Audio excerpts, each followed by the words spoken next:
Hi guys, kumusta? My name is Ronald, isa po akong OFW dito sa Singapore. Meron na naman tayong bagong viral story na nangyari sa Cebu Pacific Airlines. Isang pasahero na galing ng Amerika, meron siyang flight from US, connecting flight sa Manila, papuntang Davao. Ma'am, bago po kayo mag-video na. I don't care. I have a right. Ma'am, may policy ma'am, may policy tayo, ma'am. Kasi ayaw nyo, kaya ganyan kayo eh. Pa-delete kami, ma'am. May tawag kami ng security, ma'am. Magkakagulo tayo. Before we start, share ko lang guys, no, kung bago ka sa channel ko, meron tayong mga in-upload na viral story din na nangyari naman sa Clark, Pampanga. Hinarang na pasahero sa customs dahil sa cellphone. O anong tawag dito? No-hold lang kayo. O ino-hold yung ano mo. Iyan lang naman, ayan, o.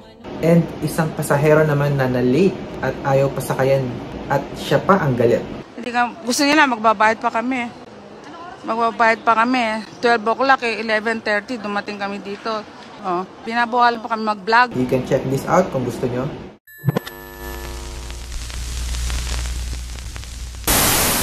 Hi guys, welcome back. Itago na lang natin siya sa pangalan na Miss Jordan. So si Miss Jordan, hindi siya natuwa dahil nga from USA international flight, nakarating siya ng Manila Airport na walang problema sa hand carry niya. Pagdating niya sa connecting flight papuntang Davao, hinarang na siya ng mga Cebu Pacific staff.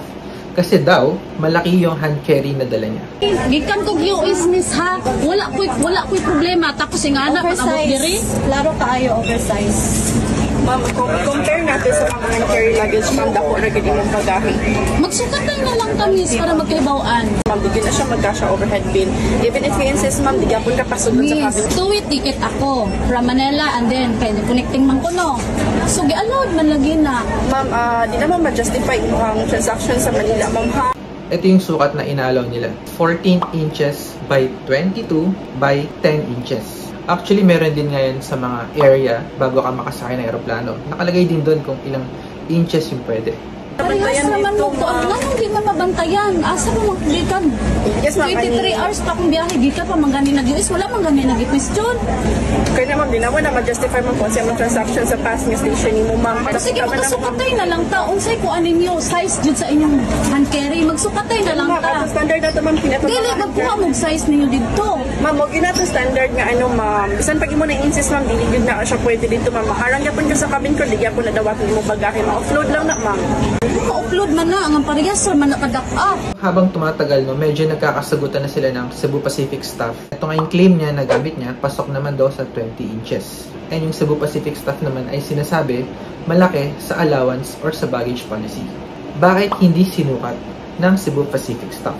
Ma-justify mo kasi transaction ka Manila. Pero since nang-araw makadini, magbawag yun. Mo ganin ni-insist ko nga magsukatay taparad o masukat nga parehas sa yes, inyong ma'am. sukat. Huwag ipakita ta ka, ma'am, sa atong standard nga size, ma'am, sa hand carry. Mo na siya atong standard nga size sa hand carry. Standard na siya. Standard na siya, ma'am. Pero at the same time, for us pasahero, hindi naman tayo magdadala ng tape measure or ruler para lang sabihin natin na ito yung size ng maleta ko. Usually, binabase natin to sa bigat ng dala nating maleta. Nung nandun siya sa departure area, tinimbang lang dun sa check-in baggage yung hand carry at yung maleta at pumayag naman na pwede siyang i-hand carry. Bakit hindi pareho yung regulation nung staff bago ka sumakay ng aeroplano? Yung isa pumayag, pwedeng i-hand carry, tapos ito namang isa, lagpas daw sa allowance for hand carry. Laro kaayo oversize. Ma'am, compare natin sa mga hand-carry luggage, ma'am, dako na gini mong bagahe. Magsukatan na lang kami para magkaibawaan. Kuha mong size ninyo dito. Ma'am, huwag yun natin standard nga ano, ma'am. Bisan pag mo na-insist, ma'am, di yun na siya pwede dito, ma'am. Maharang yapon ka sa cabin ko, di yapon na dawatin mo bagahe. Ma-offload lang na, ma'am. Bawag yun. Mo ganin ni-insist ko nga magsukatay taparad o masukat nga parehas sa yes, inyong ma'am. sukat. Huwag ipakita ta ka, ma'am, sa atong standard nga size, ma'am, sa hand carry. Anyway guys, alam niyo ba yung ending? Well, nagbayad na lang si Miss Jordan ng 1,000 pesos. Kasi maiiwan na rin siya ng eroplano kapag nagtagal pa yung issue na to. Nung pagsakay nga niya sa eroplano, meron siyang shinare na photo na meron daw ibang maleta. Hindi naman hinarang nga. Nakalagay pa nga sa head cabin. Mahirap talaga kung ikaw ay naagrabyado, target ng customs, ng immigration, or ng mga ground staff sa airport. Pero anyway guys, ano ang masasabi niyo dito? Kasalanan ba ng pasahero dahil galing siya sa international flight or iba yung policy kumpara sa local flights? Or mali ba yung dalawang staff ng Cebu Pacific? Sana sinukat muna nila bago sila nauwi sa pagtatalo. Basahin natin yung ibang nag-comment sa video niya. Hindi ko kinakampihan ang Cebu Pacific. Pero kung sanay na kayo na maliit talaga ang carry-on sa Pilipinas, I guess because the fare is cheap, bumabawi sila sa mga baggage fee. Airline is different, don't compare it to the United States. Magulo talaga si Cebu Pacific. Round trip din ako galing Manila.